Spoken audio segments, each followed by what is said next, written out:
pendiente, es decir, se puede realizar actividades tan simples como el asearse el mismo, el bañarse, el Lo que me dijo Ulises estuvo bien, lo que me estás diciendo tú también está bien, pero hay algo más. Hay una pregunta muy importante que no le hemos hecho al paciente y a los familiares. ¿Cuál pregunta será, Daniela?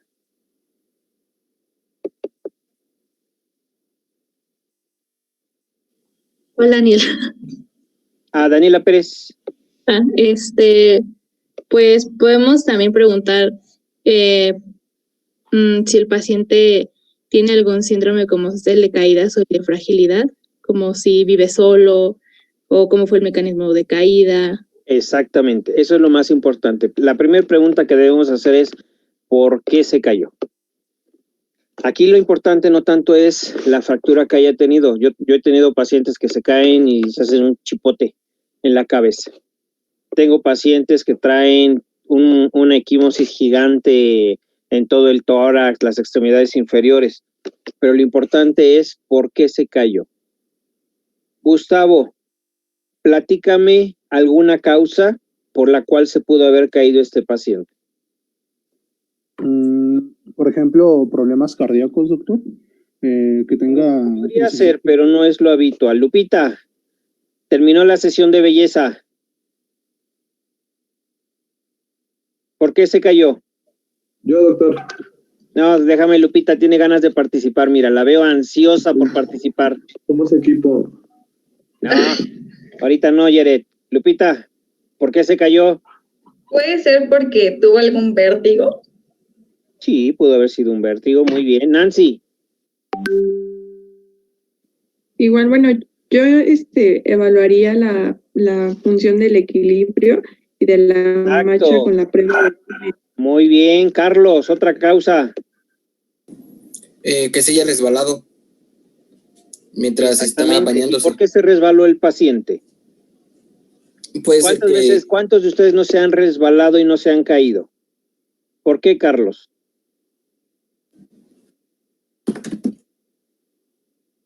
¿Por qué son más susceptibles de resbalarse las personas a lo mejor, mayores y no los jóvenes?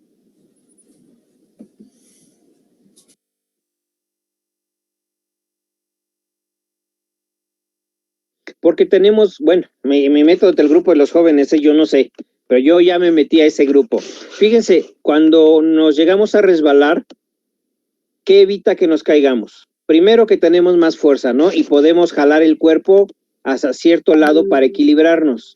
Segundo, tenemos mayor coordinación, podemos mover mejor los pies o las manos para agarrar el equilibrio. Y tenemos más fuerza, más coordinación y más equilibrio, que es lo que está perdiendo una persona de la tercera edad.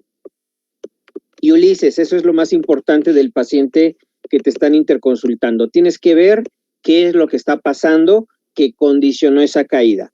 No recuerdo, creo que no vamos a ver el síndrome de caídas, pero es un síndrome.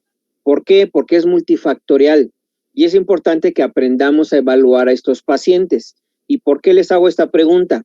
Porque a final de cuentas, el tema de hoy nos va a permitir evaluar varias partes de los pacientes. Me dijo Carlos, porque le faltó equilibrio. Ok, ¿cómo evalúo el equilibrio o de qué depende el equilibrio? Carlos. Del sistema nervioso central, principalmente del cerebelo. ¿Qué más? Del sistema vestibular en los oídos. ¿Qué más? La visión.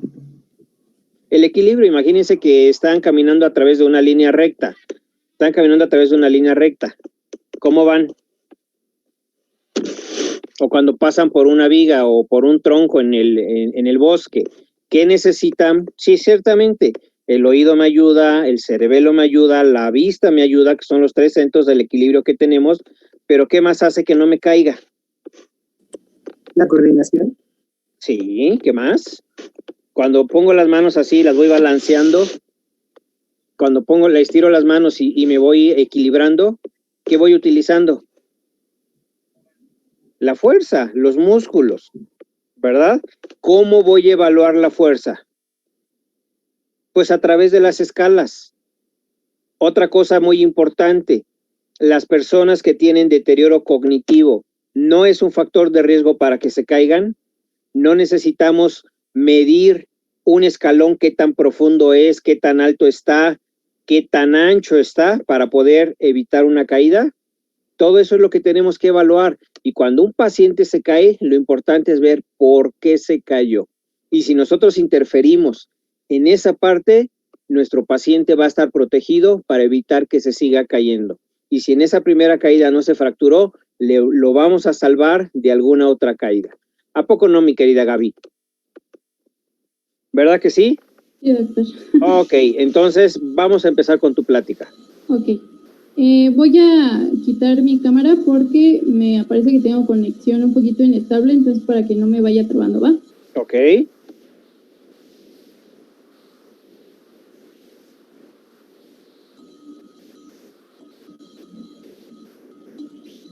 Ya pueden ver mi pantalla, ¿no? Sigue cargando. Está cargando, ya. Ah, ya. ¿Ya? Ok. Ahí ya ven todo bien, ¿cierto? Sí, Gaby. Ok. Bueno, como preámbulo, vamos a ver que pues las distintas características de nuestro paciente geriátrico va a ser necesaria la aplicación de un sistema especial de valoración, que es esta, la valoración geriátrica integral. Esto va a surgir como una respuesta a una alta prevalencia en el anciano de necesidades y problemas que generalmente no han sido diagnosticados. Y esto nos va a traer consigo pues muchas disfunciones o dependencias, como ya lo habíamos comentado, que pueden ser reversibles en su mayoría y que no se han reconocido. Ahora, vamos a tener que en el programa nos vienen pues el concepto, objetivos y muchas evaluaciones, y nos dan las escalas que debemos de abordar. A estas escalas yo agregué como unas 2 o 3 que al hacer la investigación se me hizo muy importante pues meterlas porque son como las más complejas, pero como no vienen en el programa, pues de todos modos para que no se saquen de onda. Ahora vamos a empezar que el concepto pues es un proceso diagnóstico dinámico y estructurado que va a permitir detectar y cuantificar los problemas, necesidades y capacidades del anciano en muchas esferas. Principalmente nos vamos a meter en 4, que es la clínica, la funcional, la mental y social. De esta manera, pues tenemos un abordaje muy integral en el paciente. Todo esto va a ser para definir una estrategia interdisciplinar de intervención, de tratamiento y de seguimiento, sobre todo a largo plazo, para que de esta manera pues podamos darle una buena clínica a nuestro paciente y sobre todo también para optimizar los recursos tanto de nosotros como del paciente y de esta manera pues quitar el grado de independencia y pues mejorar la calidad de vida del paciente.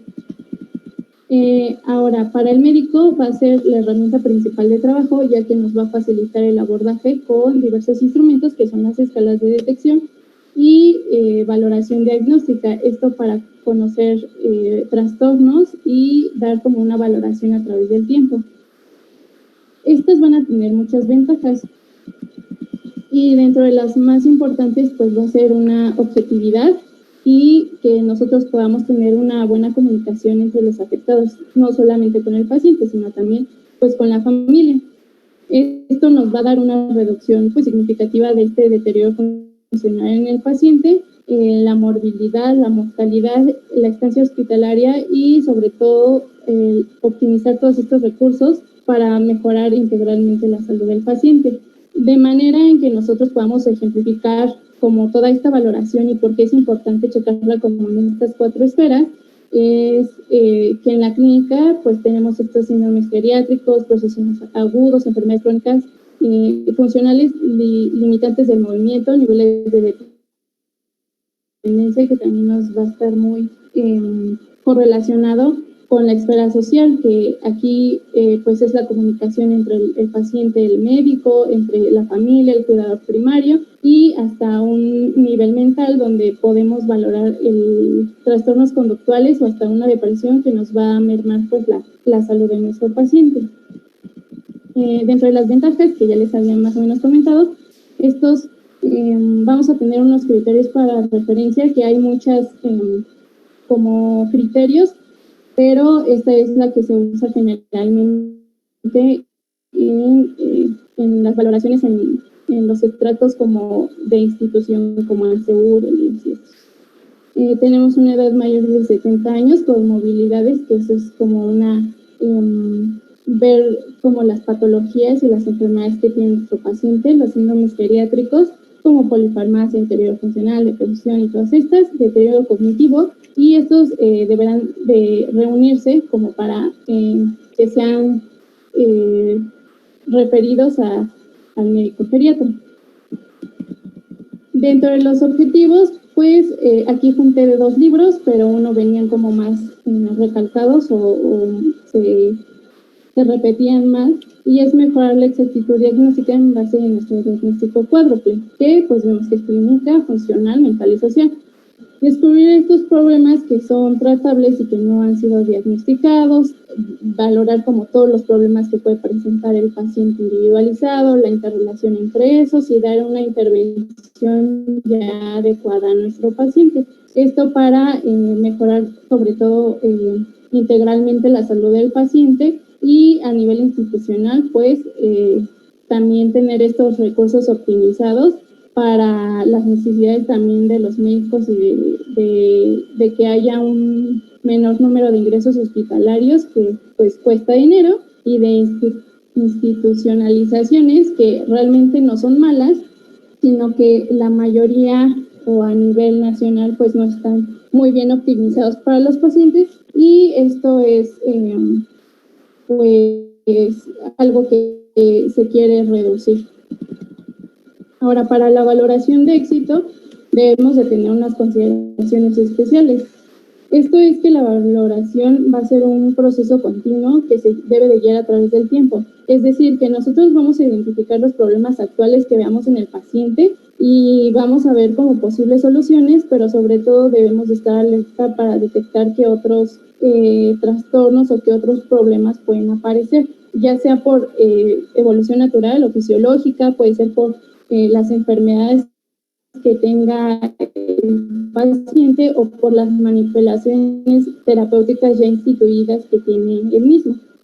También es importante desprenderse de los prejuicios, que esto es que no podemos atribuir síntomas al proceso de envejecimiento ni viceversa. Entonces debe ser realmente objetivo y sin ningún prejuicio, y identificar, aparte de todos estos riesgos y todos estos problemas, debemos de tener una idea muy aproximada del pronóstico, que esto a veces no se puede establecer con exactitud, pero o sea, es necesario también nosotros tener una idea aproximada del pronóstico para que nosotros también lo podamos comentar a nuestro paciente. Ahora, dentro de como los puntos indispensables para una valoración, tenemos una disponibilidad de tiempo que a veces no se puede en estas instituciones, una historia completa y dirigida para optimizar otra vez el tiempo, un equipo interdisciplinario ideal que sería el médico, la enfermera, el rehabilitador, especialistas en geriatría, puede ser también una trabajadora social o un periculista, que es como estas personas que atienden a los ancianos. Debemos de hacer enfatización a que el paciente haya comprendido bien las indicaciones. Para esto también debemos evitar infantilizarlo y dirigirse correctamente al paciente, y es necesaria la presencia de un cuidador, sobre todo el primario o un familiar, para que sea un interrogatorio indirecto, sobre todo si hay una presencia de un deterioro cognitivo, o para corroborar la información que el paciente nos pueda dar. Y pues una comunicación inicial de lo más tranquila para que sea ideal. Esto es también importante, reconocer algunos problemas desde el inicio, como puede ser la utilización de algún bastón o de una andadera por alguna alteración en la marcha, o peor aún, que tenga esta inestabilidad y que el paciente no use ninguno de estos implementos como para ayudarse. Debemos de valorar si el sujeto puede ver bien, si puede hablarnos bien, si necesita gritar porque tiene algún deterioro ya auditivo, la capacidad de vestirse solo o de caminar, si se fatiga, si tiene algún temblor, o mantener la estabilidad, sobre todo aunque esté sentado. Entonces vamos a decir que es posible resumir los instrumentos básicos de esta valoración, como que la evaluación va a hacer énfasis en la búsqueda de pues, todas estas funcionales, mentales, personales, emocionales que tenga el paciente. Y aquí, si se dan cuenta, en el punto 9 hay una medición objetiva del estado nutricional que en el programa no viene, pero pues la incluye. Y además de incluir la información sobre todo social y de cómo se interrelaciona con el mundo y sobre todo también qué profesionales de la salud deben involucrarse para darle una mejor valoración al paciente. Vamos a empezar ahora sí con todas las escalas. Vamos a empezar con la socioeconómica. Aquí está la escala OARS de recursos sociales que nos va a proporcionar información acerca de 5 áreas, que es la estructura familiar, de recursos sociales, económicos, de salud mental y física y las capacidades para la realización de actividades de la vida diaria. Esta va a evaluar las respuestas en una escala de 6 puntos, desde excelentes recursos sociales, que varía un punto, hasta un deterioro social total, que pues son los 6 puntos. Aquí es importante señalar que es la más como usada, pero tenemos otra escala que es la de valoración sociofamiliar de Gijón.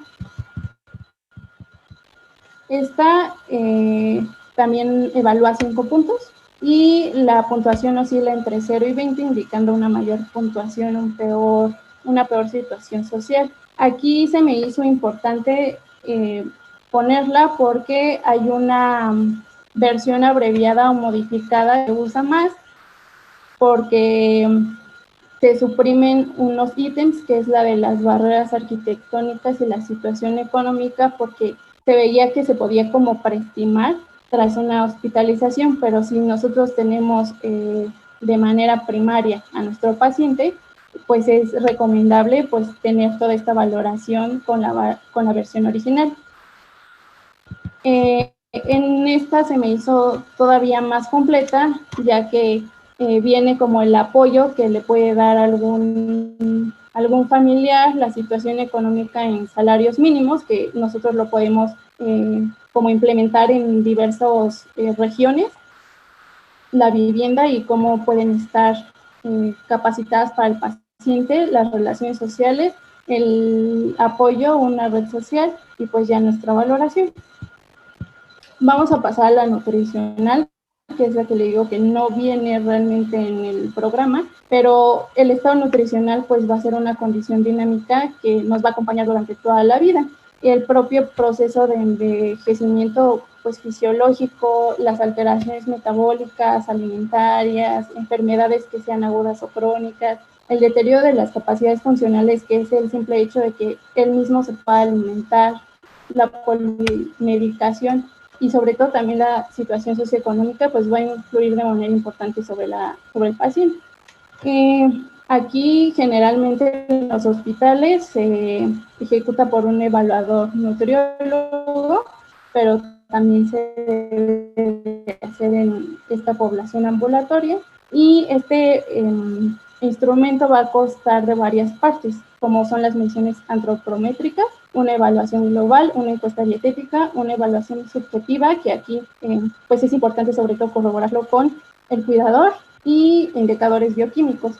Es importante porque nos va a dar una interpretación si el paciente está bien nutrido o está en riesgo o ya está en desnutrición. Y todo funciona. Es por eso que las puse en este orden, porque cada una tiene una influencia muy importante en la de abajo. Entonces, de esta manera a mí se me hizo como más fácil entender que esta valoración viene a que se integre. Ahora, el estado funcional nos va a ayudar a buscar información sobre la capacidad del anciano para realizar su actividad habitual y mantener su independencia en el entorno, que es lo que se busca generalmente con estos pacientes. Nos va a ser considerada como el punto central en la evaluación geriátrica, y de esta manera nosotros podemos orientar las necesidades, los cuidados, sobre todo si también necesita alguna cirugía o alguna rehabilitación especial para pues, nuestro paciente. La observación directa sería lo ideal, pero por el tiempo y pues porque no se tienen como todos los medios, toda la información que nos dé el paciente debe de ir corroborada por el cuidador primario. Va a incluir 3 dominios, que son las actividades básicas de la vida diaria, como bañarse, vestirse, las actividades instrumentadas en el medio, como puede ser el uso de transporte, el control de fármacos, de dinero, y la marcha y equilibrio, sobre todo porque nos va a dar una estimación o un riesgo a caídas y eso pues trae consigo muchas consecuencias. Empezando con las actividades básicas, es importante valorarlo ya que es un signo frecuente de empeoramiento de una enfermedad o puede ser hasta un estado ya terminal en el paciente. Sin embargo, muchas personas pueden estar en casa con pues, sus servicios apropiados o en asilos donde se tenga como esta asistencia de acuerdo a las necesidades. Tenemos la escala de CAT, que nos va a clasificar la suficiencia del desempeño en 6 funciones, que es bañarse, vestirse, asearse, la transferencia o el desplazamiento. Aquí en los pacientes que ya no pueden deambular solos, se valora si se puede pasar de la cama a la silla o de la silla al sanitario. Y la alimentación. Nos va a dar como una interpretación de independencia o dependencia según sea el caso, y hay que tener aquí en cuenta que, bueno, leí que es dependiente si necesita supervisión de alguien más para hacerlo, o si lo puede hacer pero no lo quiere hacer, y esto nos hablaría ya de un deterioro pues psicológico también. Y tenemos la escala de Bartlett. Esta no está en el programa, pero es la más recomendada por la Sociedad Británica de Geriatría. Aquí va a constar de 10 parámetros, que prácticamente es lo mismo, pero se le da más importancia al control de esfínter y a la actividad, puesto que da una predilección a la fragilidad. Y hay que tener en cuenta que la fragilidad y la vulnerabilidad es totalmente distinto. La fragilidad, según el Instituto Nacional de Nutrición, nos dice que es un síndrome clínico en nuestros adultos mayores que se caracteriza por debilidad generalizada. Y nos referimos a debilidad generalizada si tiene una pobre tolerancia al esfuerzo, una pérdida de peso o ya una desnutrición manifiesta, una inactividad y una marcha inestable. Y esto obviamente nos va a tener una merma en la autonomía, en la función, y nos ayuda a predecir discapacidades y pues estancias hospitalarias. Entonces, de esta manera nosotros podemos dar una predicción a esta fragilidad, y de igual manera tiene un valor pronóstico. Esto es importante porque el pronóstico va a ser de egresos y también en rehabilitaciones. Entonces podemos ver si el paciente, dependiendo de la interpretación o del grado que tenga, que sea leve, moderada o importante, también nosotros podemos identificar el riesgo y hasta la mortalidad que tiene el paciente después de un egreso hospitalario o, les vuelvo a comentar, una rehabilitación.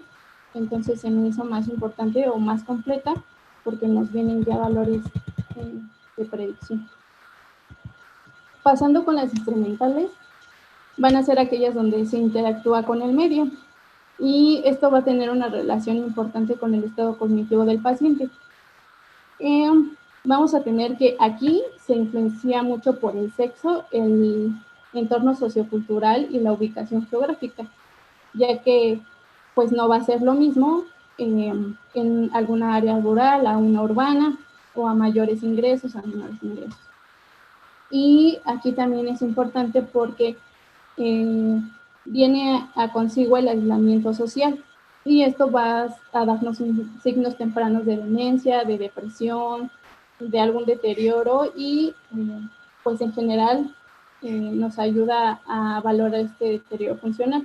La escala más usada es la de Lawton-Brody, que consta de 8 parámetros, que va desde el uso del teléfono, las compras, la preparación de la comida, el cuidado de la casa, el lavado de ropa, el uso de los medios de transporte, el manejo de medicamentos y de asuntos económicos.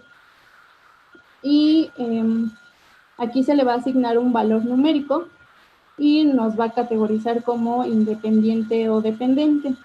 Y la puntuación final pues va a ser la sumatoria de todas. Y tenemos una dependencia máxima que va a ser 0, ya que no puede hacer ninguna cosa sola, o independencia total, que sería un total de 16. Y una moderada o leve sería, por ejemplo, 8, y así tenemos que ir valorando. Y vamos a equilibrio y marcha. Aquí debe incluir la observación utilizando la escala de Pinetti como una guía, que es la más usada. Para los pacientes que ya no son ambulatorios o que ya no pueden caminar, se debe de evaluar su capacidad de hacer las transferencias, que es lo que les decía, de la cama al sillón o al servicio sanitario, y sobre todo también nosotros lo podemos valorar de un principio observando el balance de la persona en su posición sentada. En la evaluación de la marcha nosotros también podemos valorar tanto la integridad articular, la coordinación neuromuscular, la integridad de aferencias propositivas, visuales y vestibulares, que es justo lo que decíamos, que el paciente no haga más movimientos que sean necesarios para saber en qué lugar está, visuales, vestibulares. Y vamos a tener que se divide en dos, que es la de la marcha y la del equilibrio, que valora desde cómo se levanta, la posición, cómo gira, el paso, la simetría del paso, cuánto se tarda en comenzar a hacer la marcha, si tiene alguna desviación y si tiene algún apoyo, sobre todo en la marcha. Otra prueba importante es la prueba de la marcha cronometrada, que esta es muy útil para valorar esas personas que caminan ya muy despacio, y que esto nos va a dar una mayor probabilidad de discapacidad y de riesgo de caída, sobre todo. Se va a hacer más o menos en 3 a 4 metros, y es importante darle como esa confianza al paciente de que no se va a caer. Debe de ser obviamente una área acondicionada, que esté medida, o que el piso esté liso, que sea marcado con un inicio y un fin, y una banda métrica para nosotros pues empezar a valorar a qué ritmo está caminando el paciente. Y en estas escalas se va a valorar un máximo de 28 puntos, donde tenemos un riesgo alto de caídas si baja de 19 puntos. Creo que voy a ir metiendo mi cuchara Sí. para que lo hagamos un poquito más práctico. No seas malita, Gaby, regrésate a la anterior, porque si no, fíjate que yo les pregunto a todos ustedes, ¿qué hago? ¿Saco todas estas escalas y se las pongo enfrente al paciente y al familiar para que me lo vaya llenando? ¿O yo saco mi hojita, veo al paciente y yo las voy llenando? ¿Cómo le hago? Pues la verdad lo llegamos, ¿no? Sacamos la hojita y la llenamos. ¿Quién más opina algo? Pues es que igual tras estamos haciendo la entrevista, ¿no? Así es. Por ejemplo, si vemos al paciente que viene pues caminando pues sin ayuda, pues ya podemos igual ahí, o cuando le estemos preguntando si por ejemplo, vive solo, no vive solo, cosas así, ¿no? Ajá. También nos podemos apoyar en el acompañante. Ok. Fíjense, esa es la parte que nos hace falta por la pandemia, el que vayan viendo cómo se manejan a los pacientes. Si nosotros, digo, al menos en la parte práctica, sí lleva bastante tiempo el evaluar a un paciente. Y sí es cierto, necesitamos tiempo y necesitamos hacer un montón de preguntas, y sobre todo necesitamos anotar lo más relevante de lo que va pasando. Cuando llega un paciente a mi consulta particular, lo primero que yo hago es ver con quién viene el paciente. Quiero que piensen, me llega un paciente de 80 años y viene acompañado nada más por su cuidador. ¿Va a ser lo mismo que llegue ese paciente acompañado de un familiar? O otra observación que también me llega a pasar en forma muy frecuente. ¿Va a ser lo mismo que llegue ese paciente con 5 familiares y que todos quieren pasar al consultorio para estar enterados de lo que está pasando con su familiar? No, no es lo mismo. No, Doc. Por supuesto que no, ¿verdad? Nos da un panorama totalmente diferente. ¿Qué puedo yo pensar del paciente que llega acompañado de su cuidador? Pues que sus familiares no tienen tiempo para verlo y contrataron Ajá. a alguien, ¿no? ¿Qué otra cosa puedo pensar, Daniela? ¿Cuál de las dos? Ah, Daniela Pérez, tú. Que pues a lo mejor está institucionalizado. Sí, otra cosa. Que sus familiares sí se preocupan por él. Porque, bueno, Mm, es que usted ¿Que había viva mencionado solo? de los cinco familiares, y a mí me tocó ver, por ejemplo, cuando rotaba por psiquiatría, que iban muchos familiares, pero en realidad no se preocupaban por él, solamente estaban ahí porque por ese momento se preocuparon por él, pero a lo mejor durante todo el tiempo anterior no lo hacían. Y muchas veces así llegan los pacientes. Sus Fíjate familiares que aparentan. sí tienes toda la razón, mi querida Ingrid. Aquí el único detalle es que cuando llegan a un consultorio particular, habitualmente cuando llegan muchos familiares es porque están interesados. Y lo que yo les quería hacer una observación, ¿saben cuánto cuesta un cuidador? Depende del tiempo que cuide al paciente, doctor. Pero Sí, casi siempre te lo cuidan 12 horas. Pueden cuidarlo 24 12 o a horas. veces se quedan toda la semana ahí con el paciente. ¿Saben cuánto? Por Yo 12 había horas. leído que por día pueden cobrar como 1,000 pesos por día. Un buen cuidador te Eso es cobra posible. así baratito por mediodía 600 pesos. Multiplíquenlo por 5, 6 por 5, 30, 3,000 a la semana. ¿Quién puede pagar 3,000 pesos a la semana? Está difícil, ¿verdad? Y si lo multiplicamos por 3 por 4, 12,000 pesos al mes, nada más en puro cuidador. Y eso, mediodía. Está carito, ¿verdad? Entonces, lo segundo que observas cuando llega con un cuidador, uno, es que hay recursos. Dos, que el familiar no tiene tiempo, no quiere ir o no le interesa lo suficiente su paciente. Nada más con el simple hecho de que llegue con un cuidador. Cuando llega un familiar, puede ser que tenga el apoyo de los demás, pero uno es el encargado. Y casi siempre cuando uno es el encargado, todos los demás familiares se hacen de la vista gorda y no se preocupan por su paciente. Y cuando el paciente llega rodeado de muchos familiares, habitualmente es porque se preocupan del paciente. Quiere decir que ese paciente tiene una red de apoyo muy adecuada.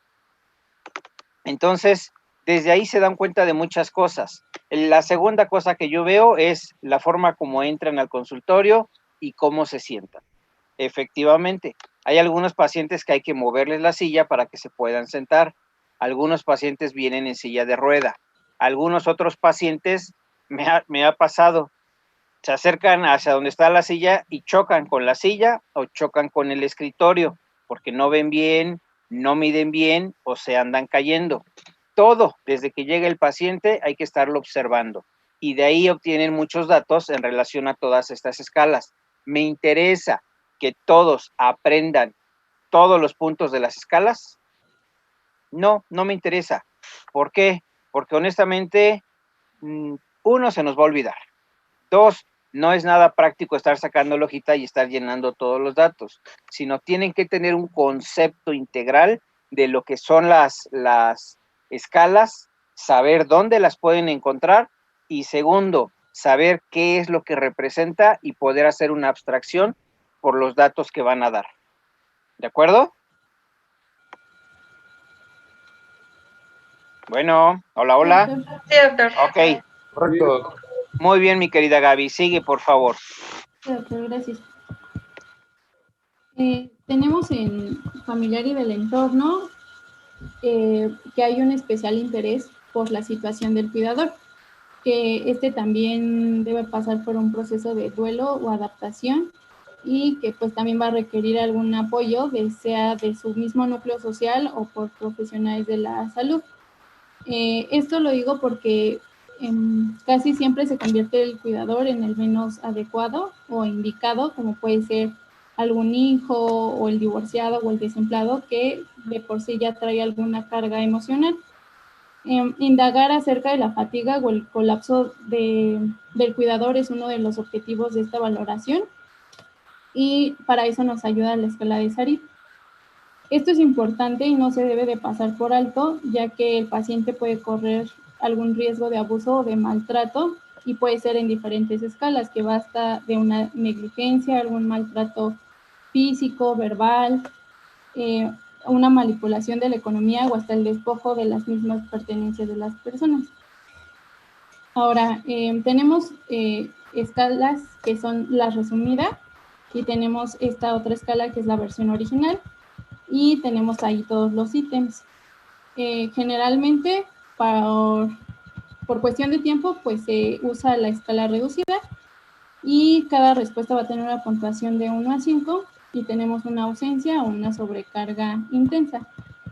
Y esta escala, que es pues la original, que trae todos los ítems, igualmente tiene una puntuación de 1 a 5, que el paciente pues nos va a ir respondiendo. Tenemos una puntuación máxima de 88 puntos, y ya hay una sobrecarga intensa si sobrepasa los 56 puntos. Y la cognitiva. En la cognitiva... Pásame a la anterior, por favor. Aquí les comentaba, no es lo mismo que llegue un cuidador, que llegue un familiar o que lleguen muchos familiares. Ustedes lo van a ver, y todos los que se dediquen a la medicina se van a dar cuenta. Sea la especialidad que sea, lo van a vivir. Acuérdense mucho de este dicho: el que cuida a un enfermo, se enferma. Y seguramente lo han visto con algún familiar o lo van a ver con los pacientes. Cuando un familiar se dedica a cuidar al paciente que está enfermo, tarde o temprano se va a enfermar y va a colapsar si es que no recibe la ayuda de sus demás familiares. Entonces es muy importante valorar esa parte. Recuerdan que hace poco salió en las noticias y salió en los videos de Facebook un vecino que filmó cómo un hijo maltrataba, creo que era a su papá o a su mamá. A su mamá, ¿verdad? ¿Sí lo vieron? Sí. Y se veía impresionante. ¿A poco no? Cómo la azotaba y le pegaba. Yo les hago una pregunta: ¿por qué creen que tomó esa actitud esa persona? ¿Porque no quería a su mamá? Doc, yo tengo una duda. ¿Esto hace énfasis a lo del síndrome del cuidador? Claro. Porque aborda de manera holística el padecimiento, ¿no? No solamente, como dijo mi compañera Gaby, para el paciente geriátrico, sino para el cuidador primario, porque puede ocasionar, como ya mencioné, el síndrome del cuidador, y puede ocasionar el colapso del cuidador, así es. Ese señor estaba colapsado totalmente.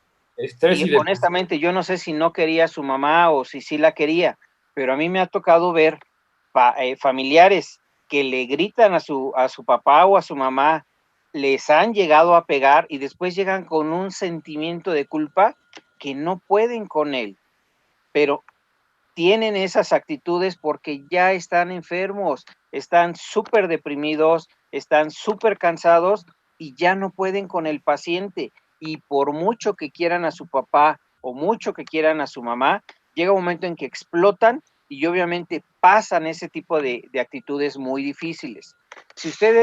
Si les llega un paciente que trae a un hijo que es el cuidador primario y que ya está colapsado, ¿ustedes creen que si el familiar está colapsado va a cuidar bien al paciente o le va a dar la medicina como debe de ser? No.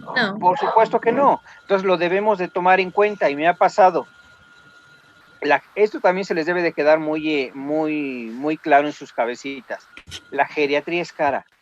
La geriatría, para poder atender a un paciente de edad avanzada, se necesita dinero. Para empezar, la consulta es de un especialista, es cara. Segundo, en el momento en que llegue el paciente, le tengo que pedir estudios de laboratorio, de densitometría, probablemente tomografía, perfil tiroideo y a lo mejor algunos otros estudios más. Es caro, a lo mejor una resonancia magnética. Cuesta dinero. Los medicamentos en las patologías crónicas habitualmente son caros y hay que tomarlos durante mucho tiempo. La geriatría es cara. Si nosotros no tomamos en cuenta todas esas cosas que involucran a un paciente de la tercera edad, nos vamos a equivocar. Y me ha tocado ver pacientes que llegan acompañados del familiar y viene totalmente colapsado. ¿Y qué hago? Termino dando 2 consultas y cobro obviamente nada más una, ¿verdad? Porque sé que si no trato al cuidador, no le voy a poder ofrecer absolutamente nada al paciente. Y en lo que cabe, a mí me ha funcionado, porque efectivamente en la primera consulta doy 2 consultas, 2 tratamientos, me pagan una, pero tarde o temprano regresa solo el cuidador a que le siga dando el tratamiento. ¿Sí me explico? Entonces es muy importante ver esa parte. No nos interesa nada más el paciente, nos interesa todo el entorno para ver si lo podemos o no ayudar.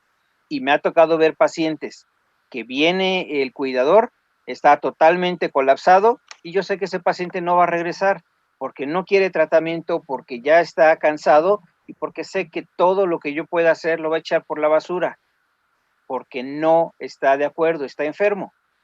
Es importante evaluar todas estas partes. Por eso es importante que le den una leidita, que comprendan las escalas para tener una idea mucho más clara de lo que tienen que hacer. ¿De acuerdo? Gaby, seguimos, por favor.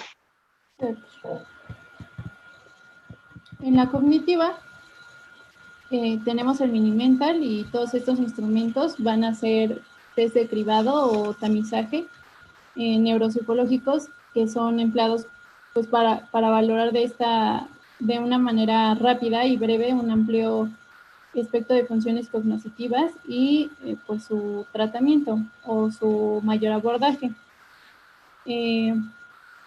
Tenemos que hacer estas escalas con un seguimiento evolutivo y esto nos puede dar también alguna valoración sobre alguna demencia. Nos va a valorar la orientación, la atención, el cálculo, la memoria de registro y evocación, que eso es con algunos reactivos especiales que le decimos al paciente algunas palabras y que después los pueda repetir. El lenguaje, denominación, repetición, lectura y escritura, y también la copia de un polígono complejo. Su aplicación debe de ser rápida, sí, para que el paciente no pierda como toda esta atención. Y tenemos unos puntos de corte para este Mini-Mental, donde también nos incluye a aquellos pacientes que tienen una baja escolaridad y analfabetas. Aquí vi una consideración especial que es si tenemos una puntuación de 27 a 30 puntos para Alzheimer, donde si los puntos perdidos fueron en la memoria, en el recuerdo, es significativa de un proceso anamnésico y esto es importante valorarlo porque nos puede dar una predilección al Alzheimer. ¿No traes los reactivos? Sí. Sí, aquí están. Perfecto. Y esto es, bueno, se supone que su aplicación va a llevar poco tiempo porque al hacerle nosotros unas preguntas dirigidas al paciente, pues podemos valorarlo de manera rápida. Desde su orientación, en qué año estamos, el día, el mes, en qué país, para ver como toda esta parte de la orientación, el que nosotros le podamos decir unas palabras que no tengan relación para que después la podamos preguntarlo y ver estas fases de memoria o de recuerdo o evocación, que es lo mismo, empezando también con atención y cálculo, que aquí es sobre todo valorar si el paciente ha tenido una educación o una escolaridad. Y aquí tenemos sobre todo también lo de la propiocepción, o la praxia constructiva, que nos puede dar alguna valoración cognitiva. Aquí, regresate tantito, Gaby. Este Mini-Mental lo utilizamos bastante y si se dan cuenta, si nosotros le hacemos todas esas evaluaciones de golpe, el paciente se cansa y la verdad muchas veces la hacen mal porque están cansados. Entonces, lo que yo habitualmente hago es le pregunto al paciente, ¿cómo se llama? Y me dice su nombre completo. Le pregunto, ¿en qué fecha estamos? Y muy frecuentemente me dicen, no sé. Como son pacientes que no leen el periódico, que no trabajan, que no tienen un cuidado especial sobre los días de la semana, nosotros estamos atentísimos para que llegue el jueves, el viernes, porque llega el fin de semana, ¿no? Y nos reventamos el fin de semana, por eso estamos muy atentos a los días. Para ellos todos los días son igual y se pierden. Y habitualmente me dicen, no lo sé. Y entonces les digo, muy bien, ¿en qué mes estamos? Y se quedan pensando y dicen, no, pues estamos en febrero. ¿En qué día de febrero? No me acuerdo. Estamos a principios, a mediados o a final. No, pues a mediados. No, pues sí es cierto. Ok. ¿Y en qué año estamos? Pues en el 20, me dicen. No, en el 20 no. ¿Qué año es? 2020. No que no sabían, sí lo saben. Les pregunto, ¿cómo se llama es el estado donde vivimos? Pues Distrito Federal. Pues se quedaron con ese nombre. ¿Y en qué país vivimos? Pues México. Para evaluar la memoria, casi siempre les pido que repitan 3 palabras. Las palabras que ustedes quieran. Casi siempre yo les digo peso, caballo, manzana. Repítalas, peso, caballo, manzana. Repítalas otra vez, peso, caballo, manzana. Y les decimos que no se le vayan a olvidar porque se las voy a volver a preguntar. Sí, doctor.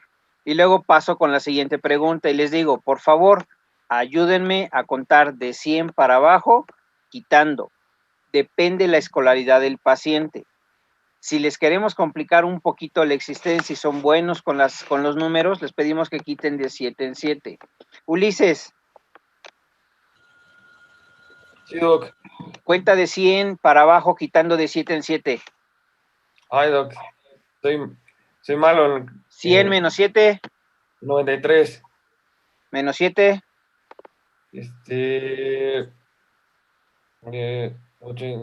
86. 7. Ok, ¿qué quiero demostrar? 86. ¿Qué quiero demostrar con esto? Que aún a nosotros nos cuesta trabajo la tabla del 7, ¿verdad? Gabriela, no, espérame tantito. Aún a nosotros nos cuesta trabajo hacerlo. Carlos, de 100 para abajo quitando de 3 en 3. 100 menos 3. Carlos Vergara. Carlos. Carlos. Carlos. Hola, hola. Carlos está dormido, se me hace que ya se durmió. Lupita. 100 menos 3. 97. Menos 3. 94. Menos 3. 91. Menos 3. 88. Ok, la quiero hacer fácil.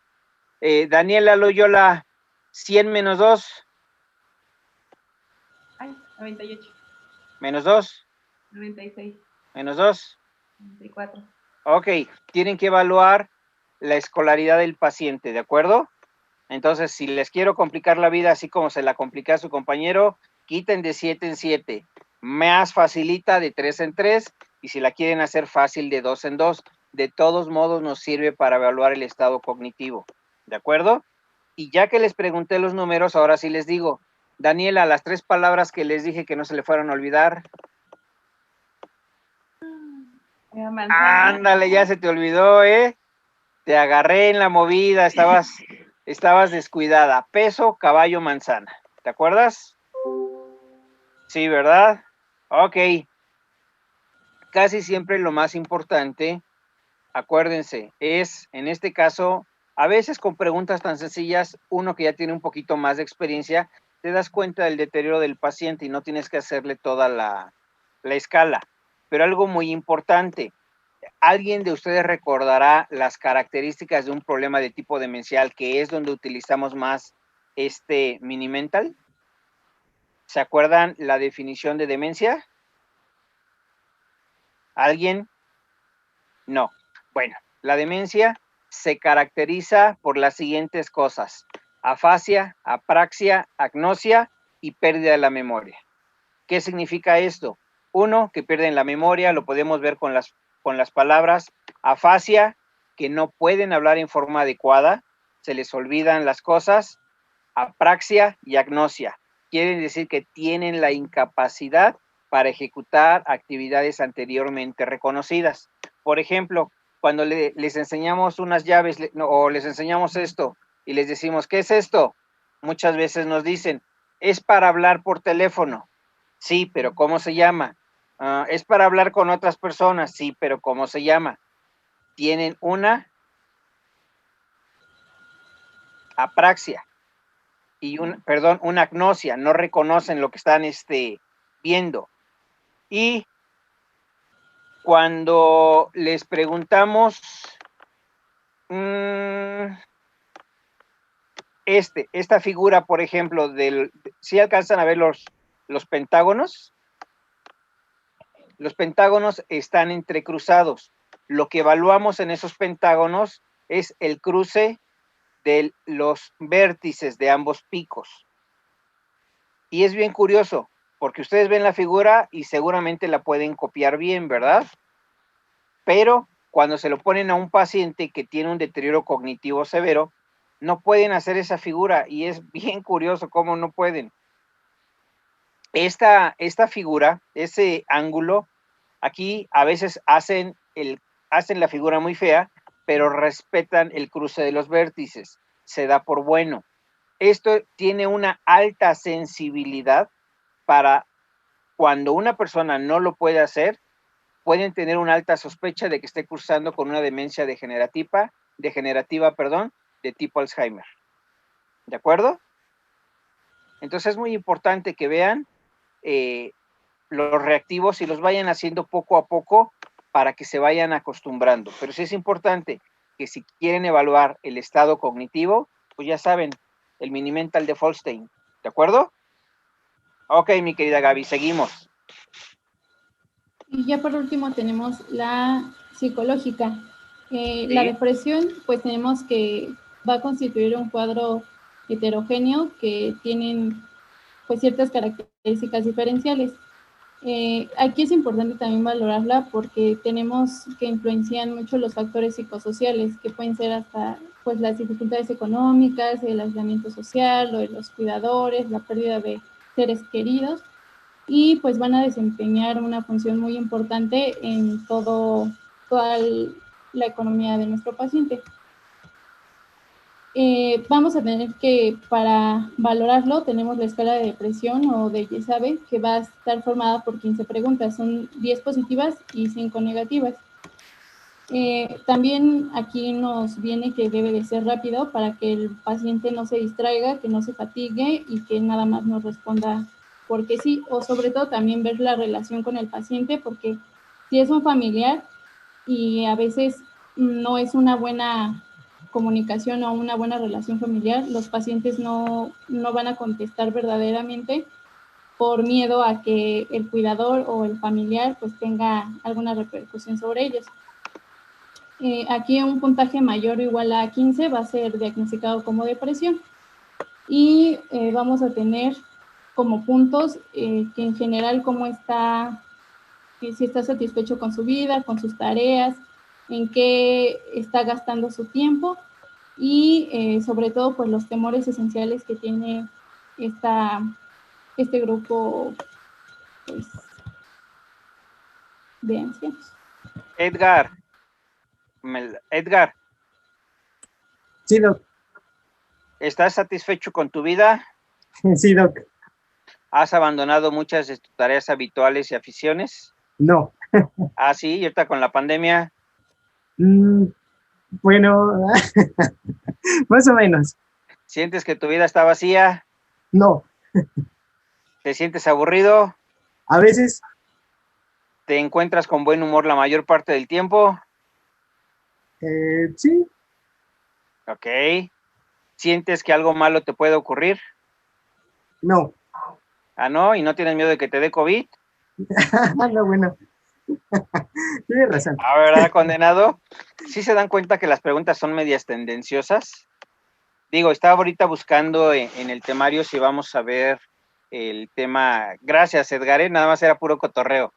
Sí, vamos a ver el tema de depresión, es muy interesante, porque en las personas de la tercera edad, la depresión, si ustedes les hacen estas preguntas y este cuestionario, nos van a hacer lo mismo que Edgar, nos van a dar el avión y van a querer evitar darnos el diagnóstico.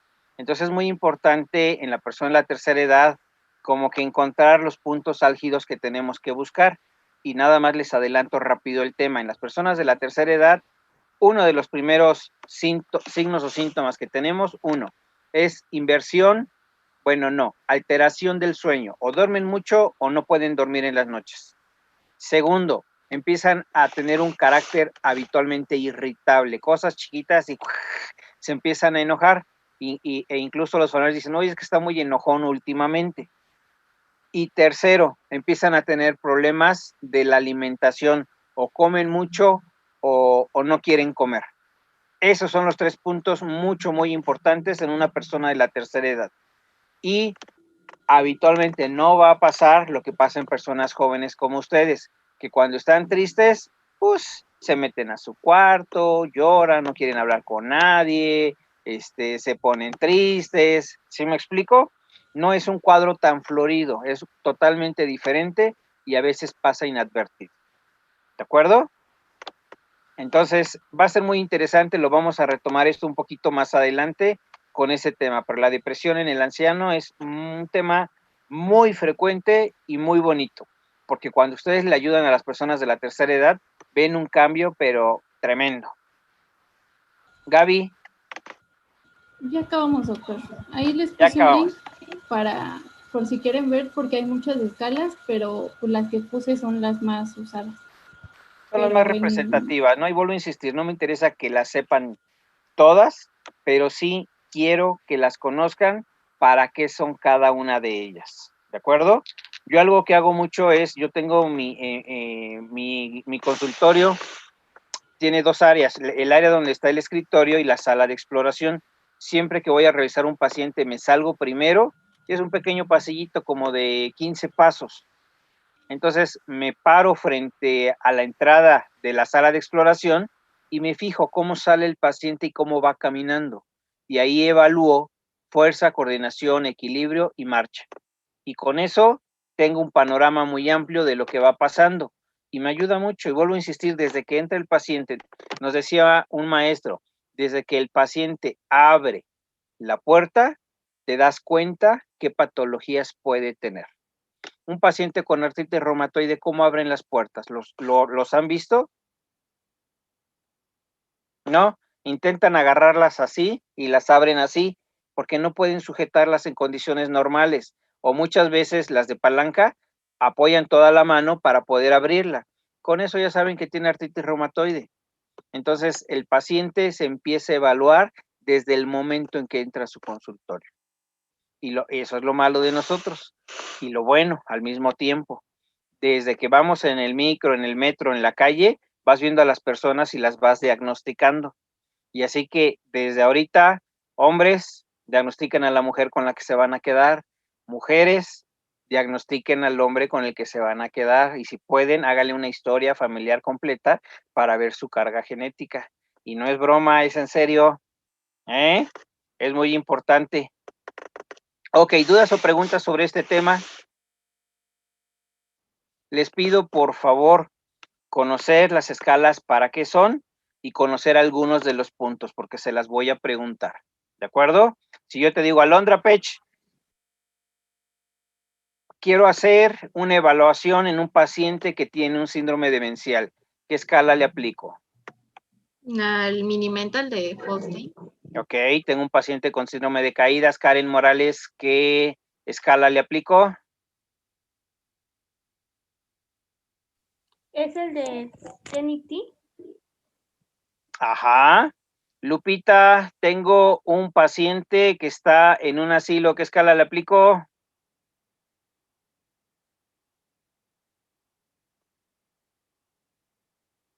No sé. Ulises. La de, digo asilo, pues todas, pero si te enfocas en una, la de Satori, la de entorno familiar. Claro. Para ver, el hecho de mandar un familiar a un asilo no significa que no lo quiera. Puede ser que me estoy colapsando, me estoy cansando y en determinado momento puedo maltratar a mi paciente.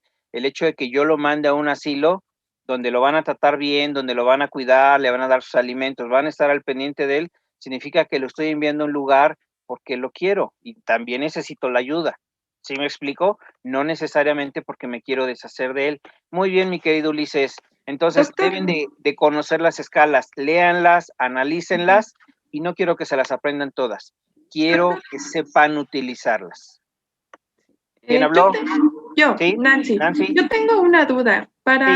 Había una escala que es para evaluar las actividades instrumentadas en la vida diaria, en el índice de Lawton y Brody, Ahí son las de 8 ítems y hay varias que, por ejemplo, son, bueno, supongamos que es un paciente geriátrico ya viudo y es masculino. Y, por ejemplo, este paciente, pues, obviamente no estaba habituado a hacer las labores domésticas de su pareja. Que, por ejemplo, entonces, en el cuidado de la casa o lavado de ropa o preparación de alimentos, ¿hay como qué puntuación le pondríamos si antes no estaba habituado a hacer esas actividades? No, pues obviamente le pone 0. Aquí acuérdense lo que les había yo dicho, ¿no? Porque viven más las mujeres que los hombres. Y mucho tiene que ver con eso, Nancy. Porque los hombres no estamos, bueno, yo no me meto dentro de ese grupo porque yo sí me sé cocinar y también por la carrera he vivido mucho tiempo solo. Entonces, los hombres no saben hacer esas cosas o no se preocupan por su casa, por la despensa, no saben planchar, no saben hacer muchas cosas. Entonces, el hecho de que no sepamos ser autosuficientes nos predispone a riesgos. Entonces, por eso también se los he comentado. Hombres, aprendan a cocinar, a planchar, a arreglar bien sus casas, a no depender de una mujer. Mujeres tienen que estudiar, echarle muchas ganas y jamás tengan en su cabeza depender económicamente de un hombre. Ustedes habitualmente saben hacer todo lo demás, pero muchas veces quieren depender de un hombre. Jamás lo permitan, jamás. Ustedes tienen que ser autosuficientes. ¿Cuántas veces no me ha tocado en la consulta que se casan, dependen del hombre y le pasa algo al hombre, se muere, se enferma y la mujer no sabe qué hacer? Y peor si tiene hijos. Peor, no, mujercitas, ustedes tienen que tener toda la capacidad de salir adelante con y sin pareja. Entonces, Nancy, en eso tiene mucho que ver. Lo calificas como tal. Los hombres debemos de saber hacer todas esas cosas. Y si no saben, están a tiempo porque se van a ir al servicio social.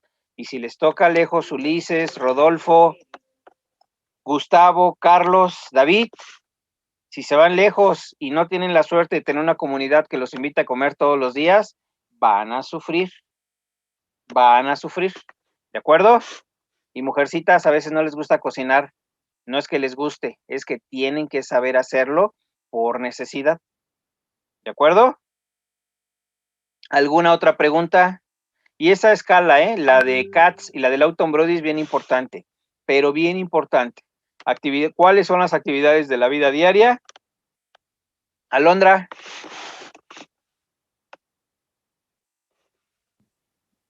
¿Cómo que cuáles son las actividades de la vida diaria? Sí, actividades básicas de la vida diaria. Pues bañarse, comer, vestirse. ¿Qué más? Dame 5.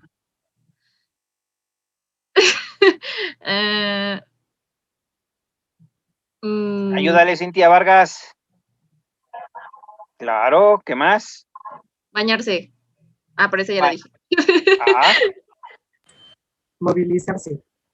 Movilizarse, claro. Carlos, dime 5 actividades instrumentadas. Bien importante. ¿Me escucha? Sí, claro. Pues estaba lo de... Igual estaba el transporte, ver lo de las finanzas. Sí, claro, manejar dinero. ¿Cómo te comunicas con los que están fuera de tu casa? Hablándoles por teléfono. Claro, utilizar el teléfono es bien importante. Hay pacientes que no lo pueden hacer y les pasa. Me tocó una paciente que vivía sola y tenía su cuidadora de lunes a viernes y su familiar le hablaba por teléfono habitualmente y se va el familiar, el cuidador, el viernes más o menos a las 6 de la tarde y la paciente se cae y como estaba media gordita no se pudo levantar.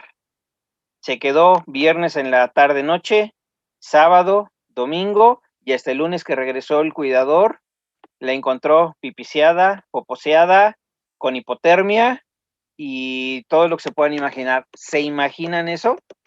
Y no pudo hablar por teléfono. ¿Se pueden imaginar la escena?